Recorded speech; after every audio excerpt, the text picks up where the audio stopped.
crees al final que nuestra generación tiene algún propósito? ¿A qué te refieres con propósito? Mira, es que yo he vivido durante mucho tiempo en cosas las cuales no valen la pena, porque al final yo he pensado que no hay ningún propósito. Mira que hace mucho tiempo yo pensaba exactamente igual que tú, hasta que llegó algo que me cambió totalmente la perspectiva de la vida. ¿Qué fue eso?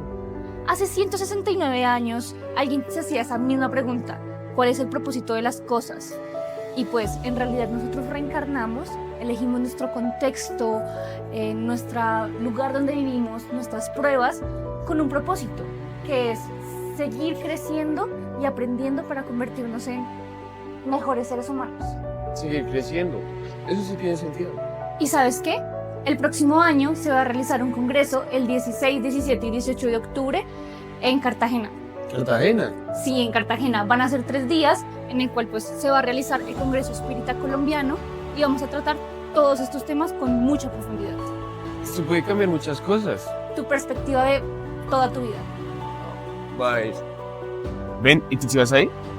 Sí, obviamente estoy inscrita. Puedes encontrar toda la información en congreso.confecol.org. Te puedes inscribir ahí. Inscríbete hoy mismo. La existencia física posibilita la integración del individuo con la naturaleza, armonizándolo y promoviéndolo para realizar incursiones más audaces, como la superación del ego y el crecimiento del self, así como la tranquila movilización en su realidad de ser inmortal. La búsqueda del sentido de la vida supera la manifestación de la forma y prosigue en otras dimensiones, hermoseando al ser que proyecta, sí, su realidad hacia otras empresas existenciales futuras, otros desafíos humanos, dirigiéndose hacia la integración en la armonía de la conciencia cósmica. Juana de Ángeles, amor, invencible amor. La búsqueda del sentido existencial, relatividad de la vida misma. Muy buenas noches a todos. Gracias por acompañarnos el día de hoy.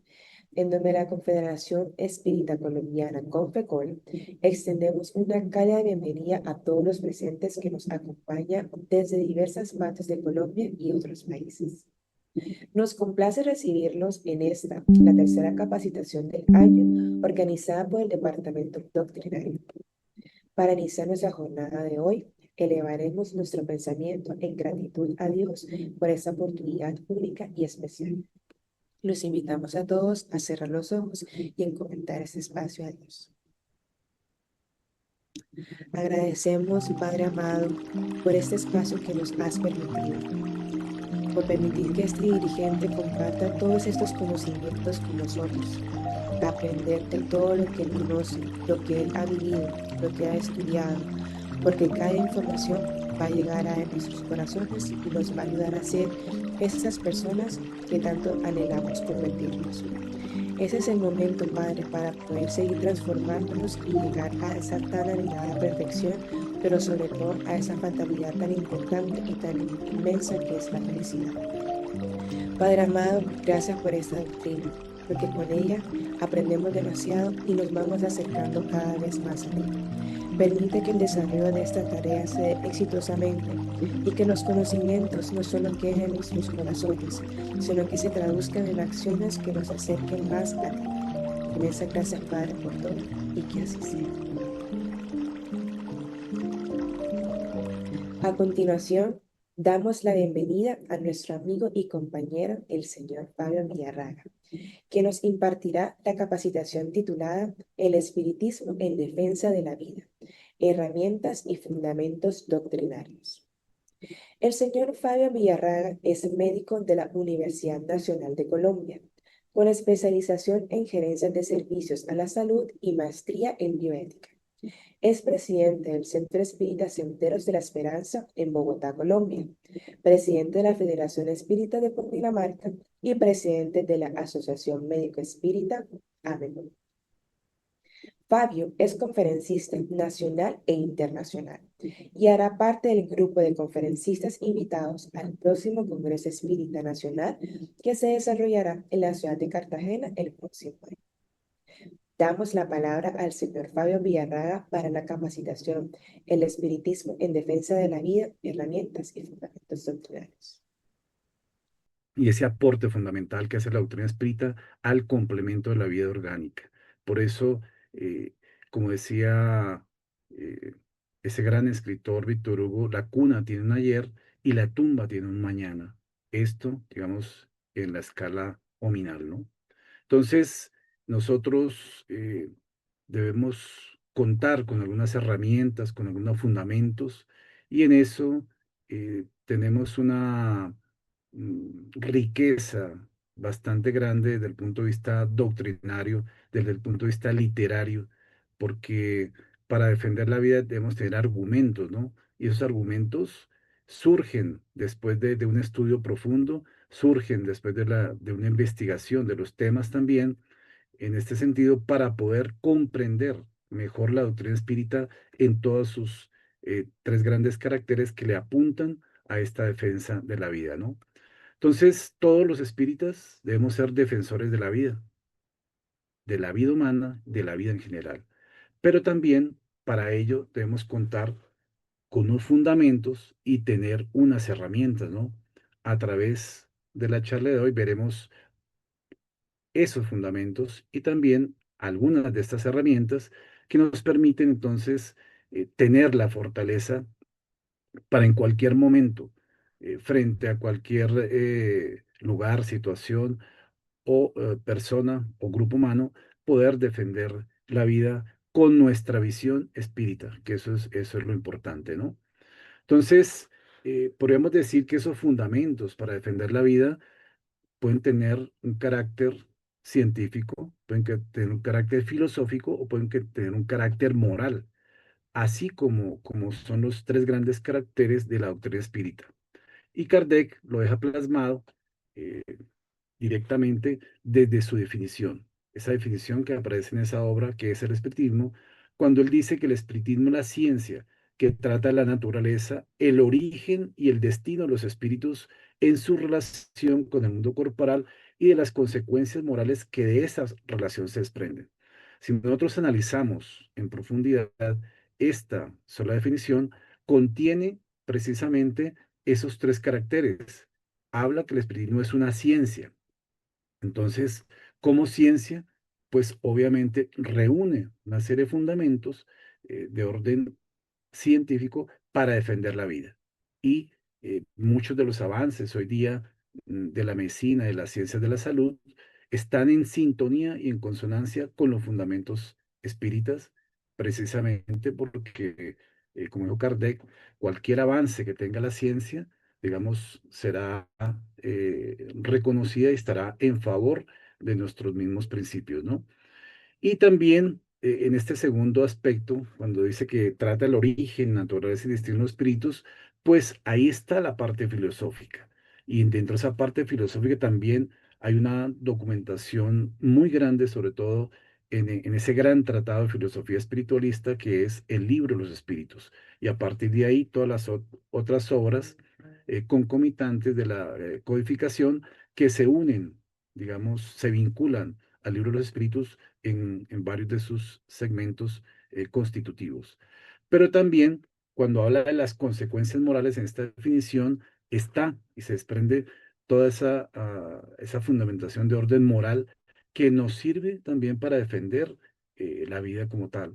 De hecho, estos aspectos filosófico-morales están encadenados, están engranados también con las leyes divinas, porque es una constante en el devenir evolutivo de cada uno de nosotros como seres humanos y o como familias o como sociedad.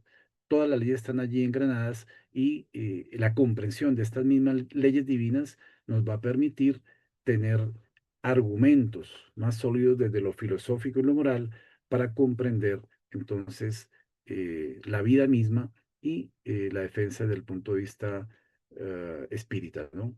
Entonces, dentro de esos elementos fundamentales, tenemos obviamente nuestro bagaje amplio en la doctrina espírita. La sola obra kardeciana es bastante amplia para poder cubrirla, digamos, a profundidad.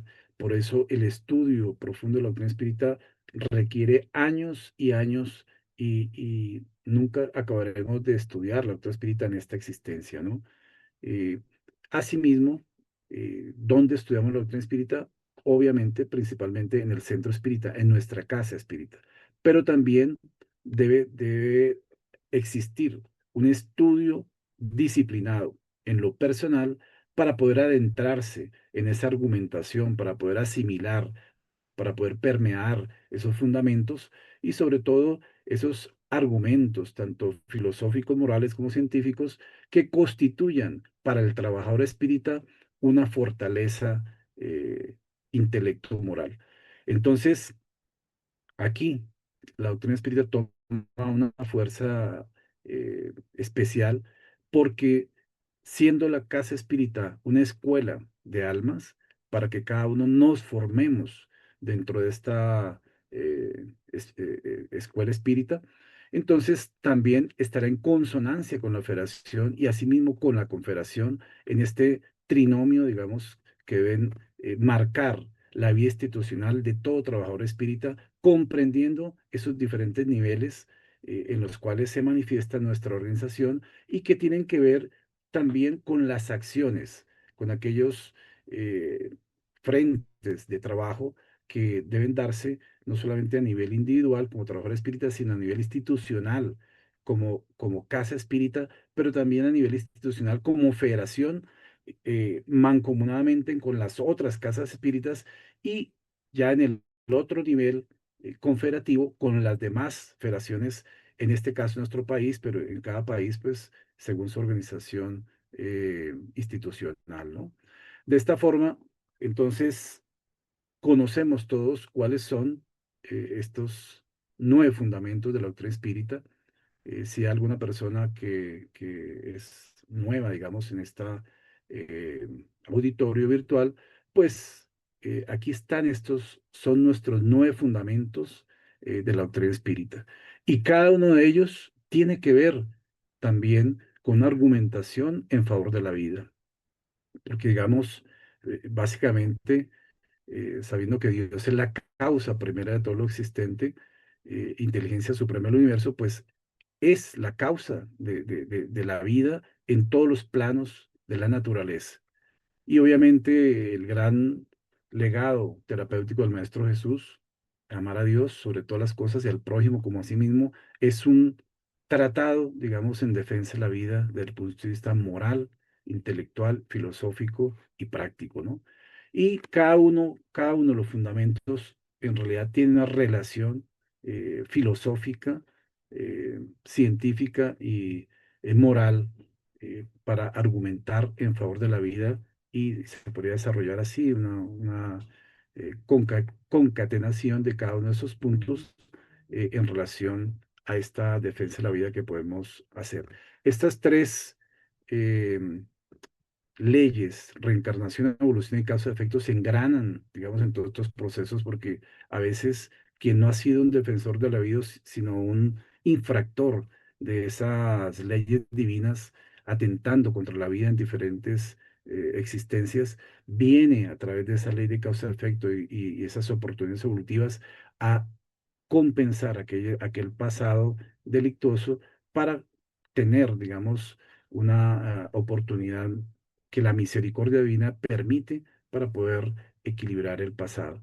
Y si nosotros entendemos que somos espíritus inmortales, si un ser entiende que es un espíritu inmortal, ¿para qué va a quitarse la vida? ¿Para qué va a quitarle la vida a otro ser humano? Entonces, si va a continuar existiendo. Entonces, muchas veces también los espíritus vienen a ayudarnos en este proceso, orientándonos a través de esa ley natural de la comunicabilidad, igualmente en estos últimos fundamentos que tenemos allí, ¿no? Entonces, dentro de ese mundo del conocimiento espírita, hay herramientas que nos permiten tener para poder fundamentarnos adecuadamente. Y podríamos decir que una de las herramientas fundamentales son precisamente los libros espíritas, todos los libros de la codificación. Pero Kardec no solamente, digamos, plasmó estos 5 libros de la codificación, sino la gran revista espírita tiene un mar de conocimientos y un mar de experiencias y de casos que pueden ayudarnos en este campo también, Pero todos estos otros autores, León Denis, Gabriel Delaney, Ernesto Bozano, André Luis, Manuel Filomeno Miranda, toda la obra de Juana de Ángeles, y otros autores también dentro del campo médico espírita, como la doctora Marlene Nobre, creadora de la primera asociación médico espírita del mundo, del AME Brasil y del AME Internacional, que, digamos, han aportado valiosos argumentos también en defensa de la vida. Pero también dentro de esas herramientas podemos decir que las películas espíritas que han venido apareciendo a través de los años, en las últimas décadas, nos han permitido entender esa continuidad de la vida en nuestro hogar uno, 2 y 3, el que ya está por salir, el filme Los Espíritus, una obra magistral del cine. La vida continúa, Sexo y Destino, que está por salir, las mismas películas de Vivaldo, de Kardec, de Becerra, y películas no espíritas como Ghost nos adentran en esa comprensión de la vida desde el ángulo, desde la posición espiritualista. Entonces, también podríamos decir que hay herramientas de orden virtual, las páginas que podemos tener o que tenemos en nuestros trinomios, en nuestro trinomio, Confecol, federaciones y instituciones como centros o asociaciones, podemos tener allí cargada información en este sentido, digamos, de una campaña exclusivamente para defender la vida, o videos, mensajes, documentos, imágenes, conferencias relativas al tema. Y obviamente también desarrolladas dentro de congresos, seminarios, etcétera. Y algo muy específico, campañas en defensa de la vida que deben ser, digamos, vehiculadas no solamente en lo personal, sino a través de este trinomio Centro Espírita, Federación, Confederación, para estar articulados y obviamente encarrilados todos en esta defensa por la vida, pero desde el punto de vista filosófico, moral, científico, basados en la doctrina espírita como tal.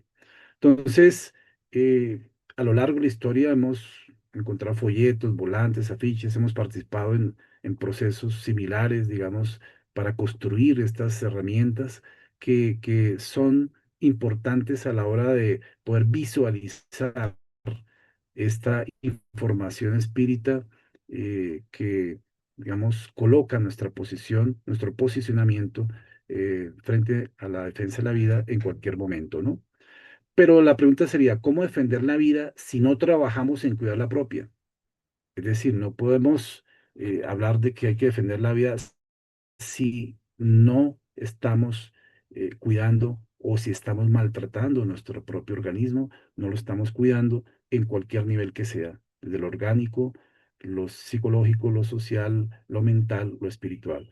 Entonces, para eso, pues la doctrina espírita nos plantea precisamente la educación del alma con un mecanismo profundo de transformación moral que lo llamó Kardec, esa ese proceso por el cual cada uno de nosotros, digamos, genera un aprendizaje interior para lograr eh, cambiar aquellas imperfecciones, desarrollar aquellas virtudes y para luchar con aquellas tendencias que aún tendremos o podemos tener en nuestras almas para cambiar los hábitos viciosos por hábitos de bien. Entonces, a eso nos invita la otra espírita y por eso tenemos que trabajar en cuidar nuestra propia vida también, a la vez que defendemos la vida en general, ¿no? Y si ustedes miran la trayectoria, digamos, a través del tiempo, de las diferentes revelaciones, desde la primera revelación, digamos, de una forma imperativa, el no matarás, etcétera, son mensajes profundos, digamos, para tener una actitud en favor de la vida. Pero vino el Maestro Jesús con un lenguaje amoroso, basado en esa ley de amor, digamos, para decirnos que no hagamos a los demás lo que no quisieran que hicieran con nosotros. Es la fundamentación del amor, eh, de la ley de amor, digamos, manifestada hacia Dios, hacia el prójimo y hacia nosotros mismos. Y después, obviamente, ahora tenemos a disposición nuestra doctrina espírita con todos estos fundamentos que ya decíamos, los 9 fundamentos, para poder abordar cada uno de estos niveles en el caso, digamos, del ser humano, la escala nominal, pues los flagelos más críticos para nuestra humanidad son el aborto intencional, la eutanasia, digamos, cuando el mismo ser decide aplicársela o cuando otros deciden por él para poder, digamos, generar ese proceso de corte de la vida orgánica sin conocer las implicaciones que eso tiene a nivel espiritual. Y por supuesto, esos actos suicidas que, digamos, bajo el cual todavía hay una gran incomprensión del concepto de la inmortalidad del espíritu porque desconociendo esa fundamentación, pues cometen esos errores o cometen esas infracciones a esa gran ley de justicia, amor y caridad. Entonces, lo primero hay que entender es la vida como un continuum.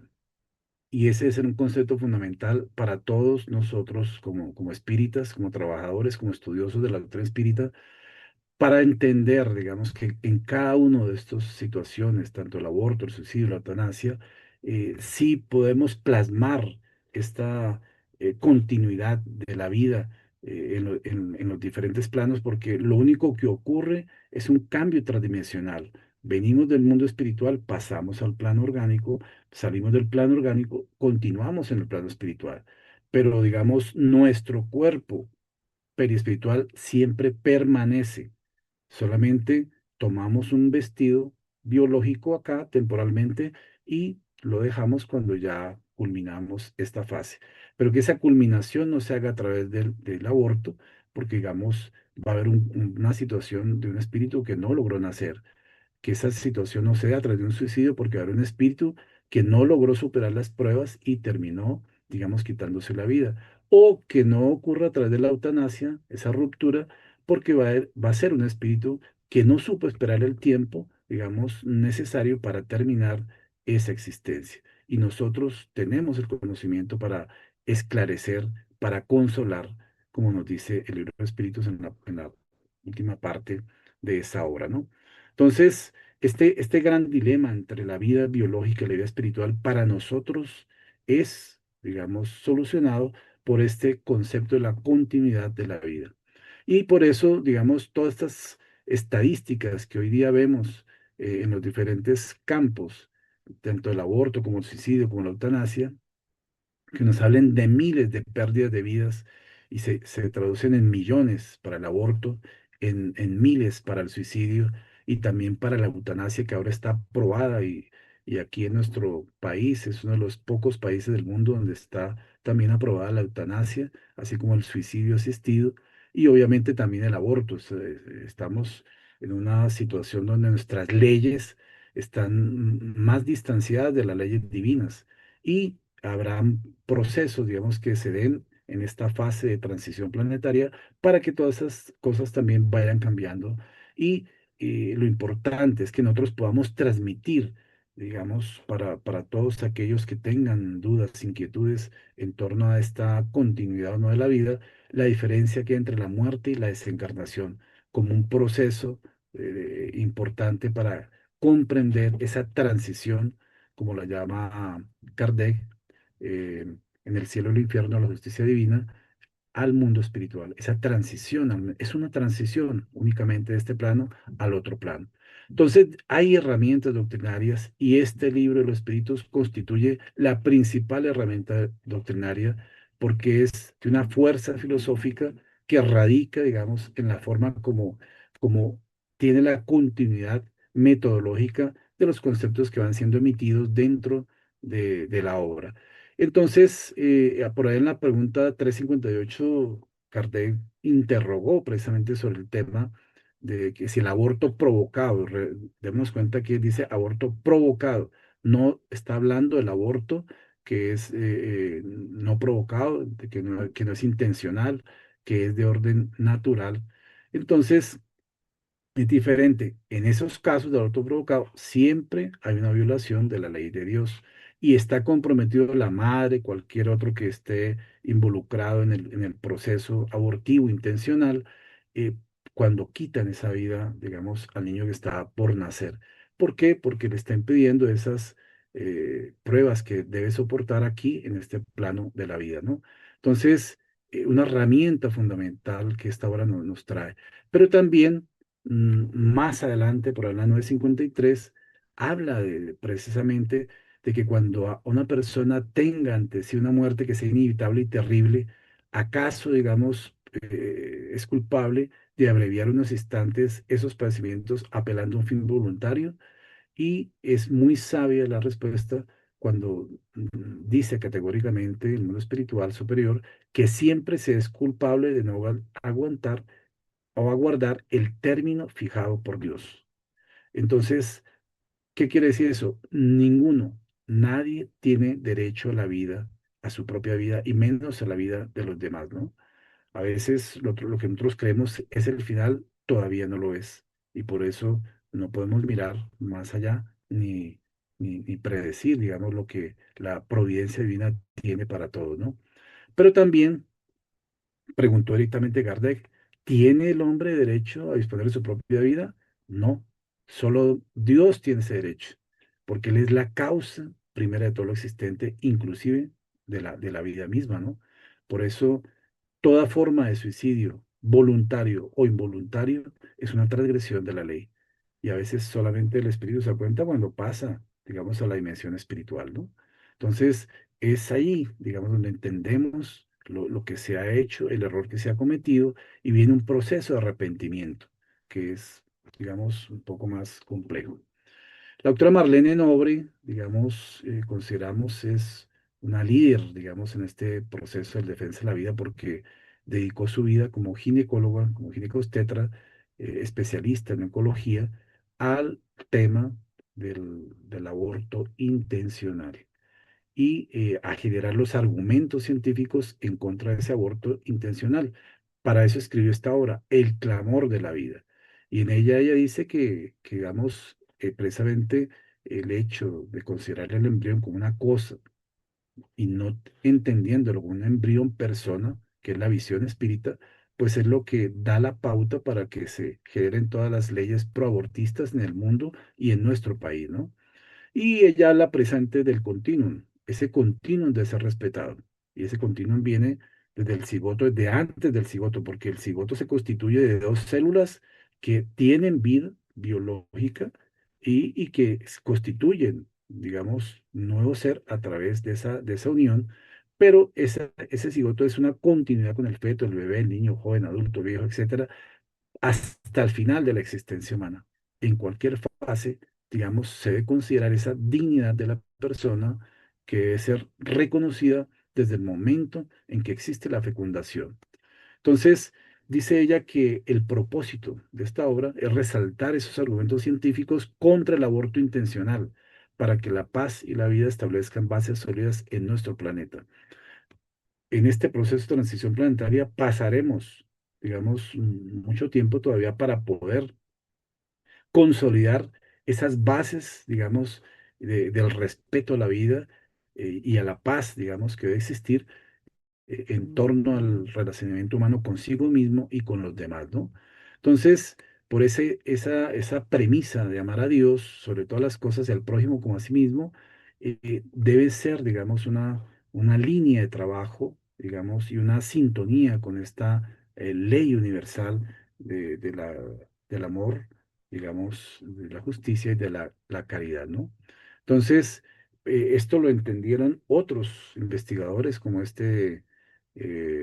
genetista que desarrolló y descubrió la trisomía 21, más conocida como síndrome de Down, eh, francés, el doctor Jerome, que dentro de ese proceso, digamos, de comprensión, decía él que es mucho menos pesado tener a un niño en brazos que cargarlo sobre la conciencia, hablando de todos aquellos que deciden abortarlo y limitarle la vida desde el nacimiento.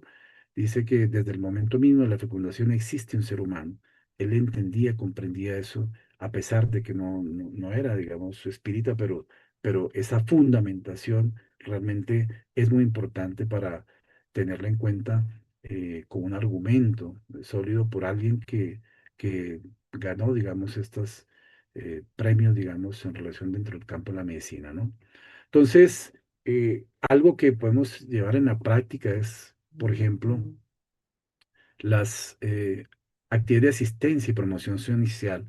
En nuestra Casa Espírita Sendero de Esperanza tenemos un programa de asistencia y orientación a madres gestantes de escasos recursos y allí, digamos, con ellas hacemos un taller que se llama Mi Bebé y mire lo que escribió esta mamá en un momento dado cuando hizo el taller, él le eclosionó de su alma, le decimos, dibuje su bebé que tiene en su seno materno y coloque el mensaje. El mensaje que ella le colocó en esta oportunidad es, mi bebé, te amo y perdóname por haber pensado abortarte. Entonces resulta que ella tuvo un cambio en su vida, digamos, al conocer, digamos, toda esta visión también, digamos, más esclarecedora y eso le generó, digamos, ese arrepentimiento y ahí lo plasmó porque de no quererlo, ahora lo amaba y lo quería, digamos, y le pedía perdón precisamente por ello. Es una oportunidad valiosa, digamos, en un momento dado que tuvo una orientación para evitar, digamos, un aborto en esta situación, ¿no? Y otra mamá escribía lo siguiente, eres el ser más maravilloso del mundo y le doy gracias a Dios por haberme dado el don de ser madre y de poder amar, cuidar y respetar tu vida, porque gracias a ti voy a conocer el valor de la vida. Te amamos, tu mami y tus hermanos. Entonces, generalmente son madres, cabeza de familia, pero que aquí expresan, digamos, lo que sale de su corazón para aprender a respetar la vida cuando muchas veces no tienen una formación cultural, pero por lo menos están sintonizadas con la vida, que eso es lo más importante. Y esta autora, doctora Cristina Asís, creó esta obra Gestación, Encuentro de Almas, una guía de salud y espiritualidad para los padres. Y allí el prefacio lo escribe el doctor Decio Yandolí Jr., uno de el vicepresidente actual de la Asociación Médico Espírita Internacional, y él dice lo siguiente, una sociedad que no respeta la vida en su forma más frágil y al mismo tiempo más importante no va a hacerlo en ninguna otra instancia. Por eso luchar por los derechos de los embriones y los fetos, así como por los niños, es luchar por la paz. Ame la vida desde el inicio. Es esta la llave para la nueva era a la cual se destina nuestro mundo.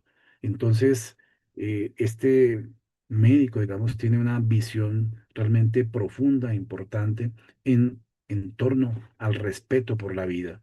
Y este doctor Decio Andolí Jr. nos va a acompañar en este tercer Congreso de Salud y Espiritualidad que tendremos ahora el 12 y 13 de septiembre en el Centro Convenciones de Cafán de la Floresta aquí en Bogotá para que tengamos la oportunidad de escucharlo directamente a través de sus conferencias. Esta obra del martirio y los suicidas también es una herramienta doctrinaria. Ahí muestra, digamos, que pasar por ese proceso del suicidio es un martirio para el espíritu. Y dice que una de las más funestas ilusiones de la criatura humana es suponer que la muerte del cuerpo aniquila la conciencia de la personalidad.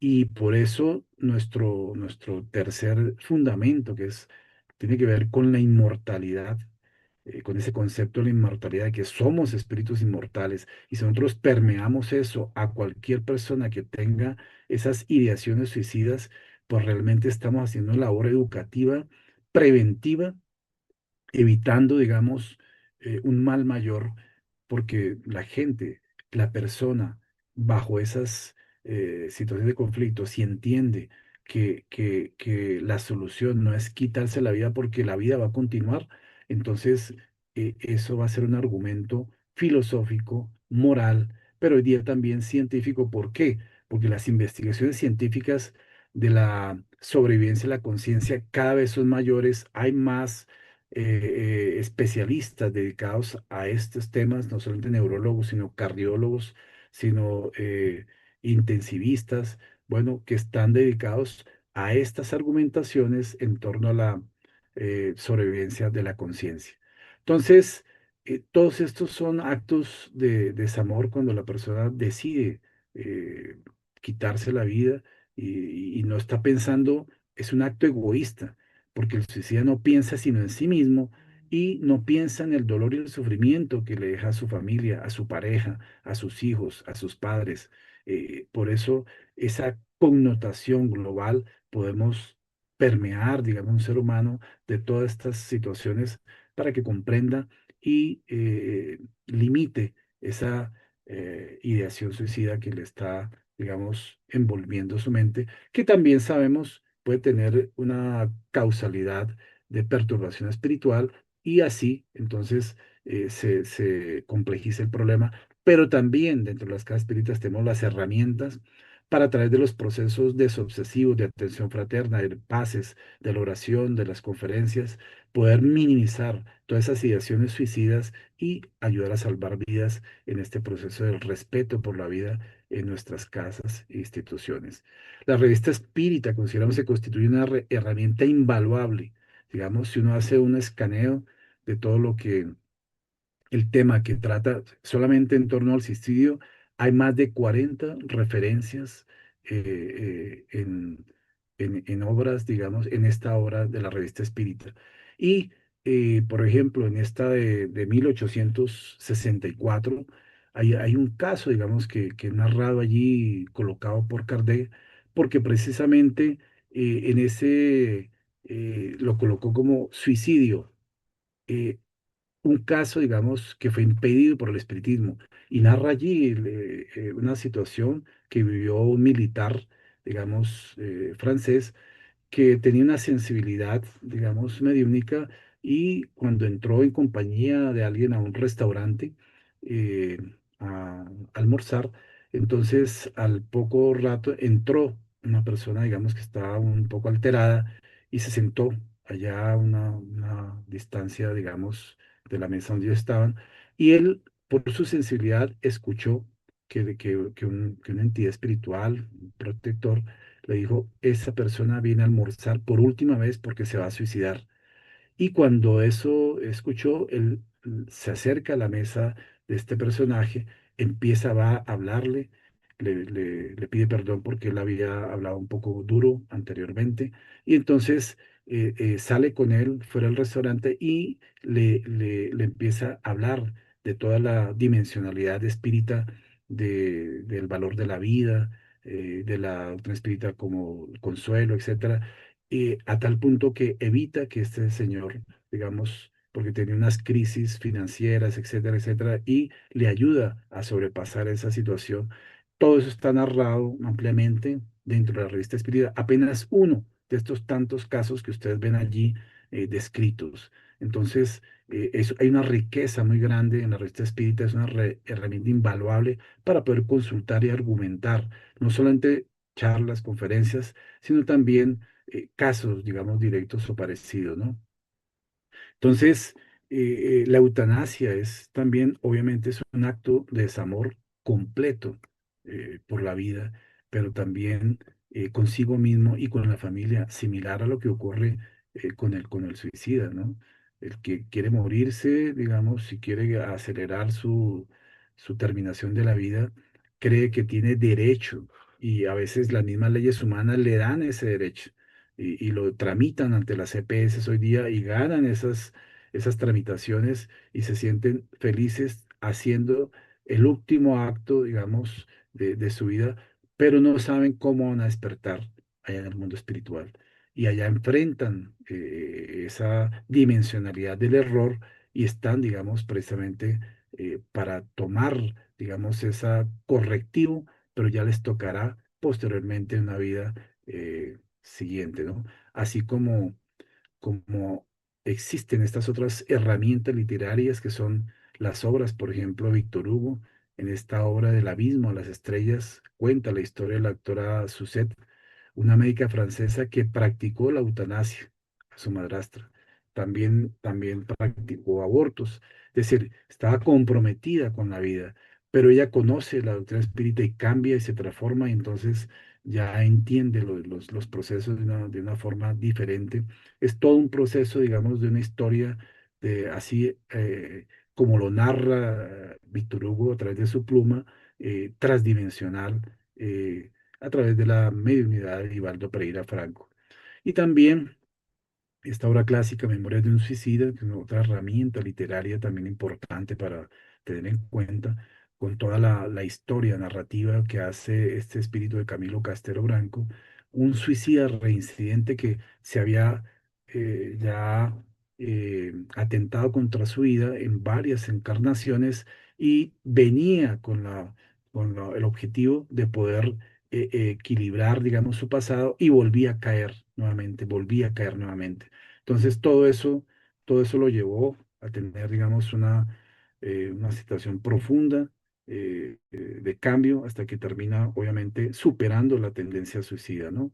Entonces, esta obra, Gestación, Sublime Intercambio, del doctor Ricardo Di Bernardi, nos habla que la madre y el hijo son analizados como dos espíritus cuyo pasado les trae recuerdos inconscientes. Y a veces esa dualidad o ese conflicto espiritual se manifiesta, digamos, en ese acercamiento biológico a través de la gestación. Y, sin embargo, ese encuentro de esos dos seres a través de estas leyes universales se da porque necesitan vivenciar esas experiencias comunes por los compromisos que tienen anteriormente. O sea, no todos los espíritus que vienen a través de estos niveles de acercamiento biológico son espíritus afines. Muchos lo son, pero otros tienen compromisos allí y es una preparación que debe darse desde esos niveles perispirituales a este proceso, ¿no? Entonces, como el caso de Andrea Bocelli, que ustedes saben que la madre, digamos, de él fue al hospital y allá le dijeron digamos, pues por como tenían que operarle de una apendicitis, le sugirieron que abortara. Y ella dijo, no, voy a abortar, porque habían detectado que tenía una discapacidad. Él nace y ya después vemos en qué se convierte una una celebridad dentro de este campo de la música, de la canción, para, digamos, calmar muchos corazones también a través de su voz. Entonces, tiene una misión de llegar, pero mire el proceso, hubiera podido coartarse su vida si su madre no hubiera decidido tenerlo, a pesar de la dificultad que se le presentó, ¿no? La doctora María Julia Morales Prieto Pérez es la esposa del ingeniero Ney Prieto Pérez, que es conocido por muchos espíritas aquí en Colombia y que nos ha visitado diversas veces. Ella creó un instituto de terapia de vivencias pasadas, a través del cual hace investigaciones o hizo investigaciones, digamos, aquí en este plano de la Tierra. Y uno de ellos es, digamos, precisamente de una paciente que le consultó ya por un asma crónica y una dificultad para el relacionamiento con la madre de los 9 meses. Entonces, en esas regresiones se encontró que en una regresión había sido abortada, ¿sí? Y la cureta le atravesó el tórax y el pulmón. Pero en una segunda regresión había tenido otro aborto, eso fue en otra existencia, por una aspiración de sustancias que le quemaron la boca y la nariz y le produjeron la muerte. Entonces, claro, esas dos situaciones, digamos, sumadas, le tenían, digamos, un recuerdo que plasmaba esa actitud hostil con su madre. En esas dos vidas anteriores, su madre era la misma de la presente existencia. Entonces, claro, ella sentía que le había quitado la vida en dos oportunidades anteriores y por eso tenía esa dificultad de relacionamiento con la madre y por eso tenía ese problema de un asma crónico que estaba ligado a esos dos actos abortivos de sus vidas anteriores. ¿Cómo se reveló esto? A través de una investigación médico espírita de la doctora María Julia Morales. Es un aporte, digamos, de esta área del conocimiento médico espírita a la comprensión de estas patologías como una asma crónica que tiene una profundidad etiológica, reencarnatoria, pretérita ya en casos, digamos, abortivos, ¿no? Transgresiones a las leyes de la vida y que ahora están, digamos, marcándose como una enfermedad, como lo podríamos decir, la punta del iceberg en esta existencia, sin conocer, digamos, la profundidad que eso tiene cuando se trata, digamos, un caso, digamos, solamente superficialmente. Por eso la dimensionalidad de la medicina, de las ciencias de la salud, tiene que tener, digamos, estos aportes que la tercera revelación nos brinda, y ese es nuestro objetivo, digamos, en las asociaciones médico-espíritas, poder generar estos aportes a todos los colegas y a el personal del área de la salud. Entonces, frente a las leyes morales, está esta ley de destrucción. Pero digamos, esa ley de destrucción obviamente no contempla ni el aborto, ni el suicidio, ni la eutanasia, porque esas no son destrucciones naturales. Esas son destrucciones innecesarias porque son atentados contra los seres prenatales, atentados contra sí mismo o atentados contra sí mismo en la eutanasia o perpetrado por otros familiares cuando deciden aplicarle la eutanasia a su familiar. Por eso estas leyes que hay en la tercera parte del libro de Espíritus también son fundamentales en lo moral, en lo filosófico y también en esos nexos que tienen con la ciencia médica, con la ciencia de la salud. Por eso esta misma obra del Consolador que prometió Jesús es una herramienta fundamental. Ahí, digamos, ante la pregunta que si la eutanasia es un bien en los casos de enfermedad incurable, eh, eh, el espíritu de Emmanuel responde muy claramente que el hombre no tiene derecho a practicar la eutanasia en ningún caso, ¿sí? Así parezca que sea algo necesario, ¿no? Sin embargo, también dice que los designios divinos son insondables y que la ciencia precaria de los hombres no puede decidir en los problemas trascendentes de las necesidades del espíritu. Entonces es así que también otras obras como esta Salud, una trilla de transformación, nos habla que el exterminio del cuerpo físico absolutamente no terminará con el dolor y el sufrimiento del paciente. Esto lo está diciendo un cardiólogo en este capítulo de eutanasia de esta obra. ¿Por qué? Porque no se ha curado el perispíritu y termina diciendo que cuando la enfermedad tenga connotaciones desagradables, representa muchas veces el recurso programado por el propio paciente. Es que eso es lo que ha pasado. Se ha programado esa situación del final de la existencia. ¿Para qué? Para corregir errores cometidos, para que sea un periodo de una oportunidad de reflexión del espíritu en esa fase final de su existencia y no para terminar la vida antes del tiempo, ¿sí? Entonces, por eso, cada uno de estos, frente a la ley de justicia, amor y caridad, pues son transgresiones. Tanto aborto, suicidio como eutanasia son transgresiones a esta gran ley de la justicia, del amor y de la caridad. Entonces, Obreros de la Vida Eterna, otra herramienta doctrinaria, nos habla de las consecuencias fluídicas y espirituales de la eutanasia. Narra el caso, digamos, de Cavalcanchi, y, digamos, cómo un médico decide aplicarle, acelerarle su muerte, y eh, fue una situación compleja, porque, digamos, habían estos obreros de la vida eterna que estaban asistiendo la desencarnación de Cavalcanchi, encontraron que la personalidad estaba presa al cuerpo inerte por causa, digamos, del anestésico, ¿no? Entonces dice que Cavalcanchi estaba pegado a trillones de células neutralizadas, adormecidas, invadido el mismo de extraño letargo, pues solamente fue posible que lo liberaran 20 horas después de que le fue aplicado ese anestésico, digamos, que lo llevó a la eutanasia, ¿no? Entonces, por eso también nos podemos dar cuenta aquí que hay unas consecuencias fluídicas espirituales de la eutanasia que constituyen una revelación de estos procesos profundos que tenemos las herramientas filosóficas, doctrinarias para poder adentrarnos con argumentos para hablar de estos temas, ¿no? Entonces, este código penal de la vida futura, en este proceso error, arrepentimiento, expiación, reparación, que nos habla en estos 33 ítems de este Código Penal, en la primera parte del cielo y el infierno, la justicia divina según el espiritismo, constituyen un proceso educativo para nuestras almas, ¿no?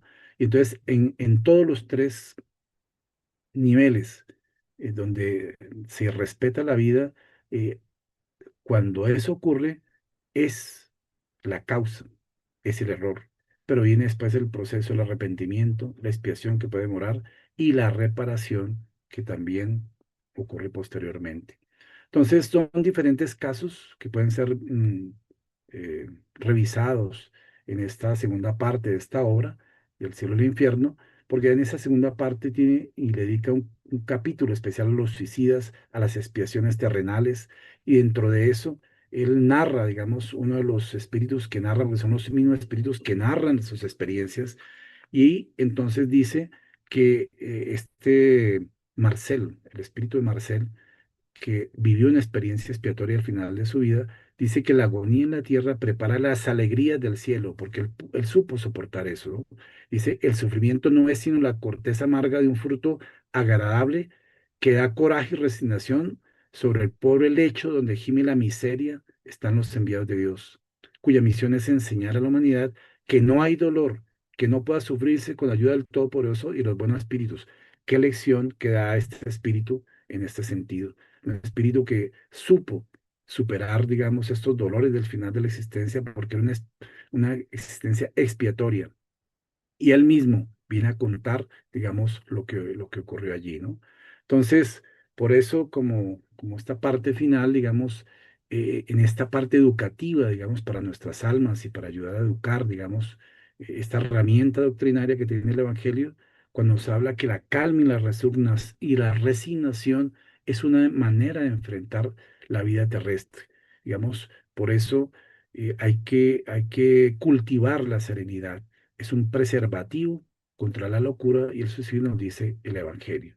Igualmente, nos habla de que hay que mitigar los sufrimientos tanto como podamos, pero que nos guardemos de abreviar la vida, porque, digamos, eh, podemos evitar muchas lágrimas en el porvenir, digamos, mitigando el sufrimiento, pero sin que seamos partícipes de abreviar la vida o de siquiera sugerirlo, ¿no? Entonces, también, fundamentalmente, el Evangelio en este proceso educativo de las almas como una herramienta doctrinaria nos dirige, nos orienta a que amemos al prójimo como a sí mismos y hacer por los otros lo que quisiéramos que los otros hiciesen por nosotros. Esa es la expresión más completa de la caridad porque resume todos los deberes para con el prójimo. Y esta es un mensaje educativo profundo que nosotros debemos comprender, que nosotros debemos practicar, que nosotros debemos divulgar a través de nuestras herramientas, digamos, que nombramos al principio y que nos permiten entonces llevar nuestro mensaje de orden filosófico. Así es como hemos hecho históricamente campañas de defensa de la vida en conjunto con todas las federaciones, con la Confederación, con la Asociación Médico Espírita, que en conjunto hicimos una publicación tanto de estos separadores de hojas como unas afiches, como unos eh, calendarios también, y que nos permitieron, digamos, llevar durante un tiempo este mensaje esclarecedor y consolador. Estamos todos realmente comprometidos con esta temática y agradecemos al mundo mayor por estas oportunidades para que cada uno de nosotros, en el lugar donde estemos, seamos unos vehículos de esta información que la doctrina espírita nos brinda como herramientas fundamentales para el respeto profundo por la vida y entender este continuum desde lo biológico trascendente a lo espiritual que constituye en realidad la esencia del comprender que somos espíritus inmortales y que como tales debemos cada día comprender mejor a Dios, a sus leyes en este proceso perenne en el cual nos encontramos en el transición planetaria en nuestra casa habitacional que es nuestro planeta Tierra. A todos ustedes, muchas gracias y recordemos que todos somos Confecol, todos tenemos el compromiso de continuar estudiando, divulgando y practicando la doctrina espírita. Muchas gracias. Señor Fabio, muchas gracias por su compromiso y dedicación y por compartir con nosotros esta inspiradora disertación, recordándonos que la doctrina espírita aporta principios y fundamentos claros para la adquisición de un profundo sentido de la existencia humana. Fundamentos doctrinarios que nos proporcionan herramientas morales para prevenir decisiones drásticas, como lo es el suicidio y la interrupción voluntaria del embarazo. El mensaje es muy claro. Tenemos todos un compromiso con el amor, la caridad y la protección de la vida, desde la concepción hasta la desencarnación natural. Agradecemos a todos por su sintonía y en nombre de Confecol les mandamos unos hermosos deseos de paz.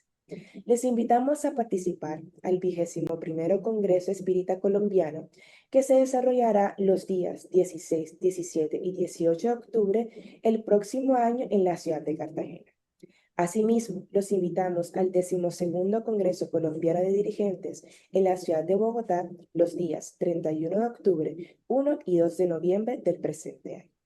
Las inscripciones ya se encuentran abiertas para nuestro congreso. No olviden seguirnos en nuestras redes sociales, @confecol_oficial en Instagram, Confederación Espírita Colombiana en Facebook y @confecol en YouTube, para mantenerse al tanto de nuestro contenido. Feliz noche a todos. Feliz noche, muchas gracias. Feliz noche, señor Fabio. Muchas gracias.